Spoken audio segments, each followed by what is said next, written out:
আর dear viewer যারা ভিডিওটা দেখছেন, প্রচণ্ড তাপদাহ। আমি আছি ধানমন্ডিতে। আসলে এই মুহূর্তে যে পরিমাণ গরম চিন্তাও করা যাবে না। আপনার শরীর থেকে প্রচুর পানি বের হয়ে যাচ্ছে। যেখানে থাকবেন পানি রাখার চেষ্টা করবেন। এখন এই অবস্থায় কয় লিটার পানি খেলে কিডনি ভালো থাকবে এই গরমে?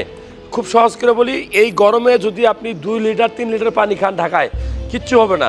আপনার মিনিমাম 3 লিটারের উপরে পানি খাওয়া উচিত। কারণ কি, যে আপনার শরীর থেকে যে পানিটা বের হয়ে যাচ্ছে, এই পানি বের হয়ে যাওয়ার ফলে কিন্তু আপনার কিডনিতে ইনফেকশন হবে। কিডনিতে প্রস্রাবটা কনসেন্ট্রেটেড হয়ে হয়ে আপনার কিডনি ড্যামেজ হতে পারে, কিডনিতে পাথর হতে পারে। সো আপনার প্রস্রাবটা ভালো আছে কিনা কীভাবে বুঝবেন?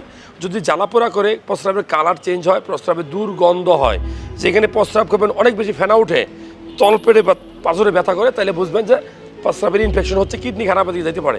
সো এই সময় এই গরমে 3 লিটার করে পানি খাওয়া উচিত। সহজ করে বলি যে আপনার মানে যখন পানি পিপাসা পাবে ওই পরিমাণ পানি খাবেন, যে পানি খেলে আপনার পানি পিপাসা মিটে যাবে, প্রস্রাবের কালার স্বাভাবিক হবে।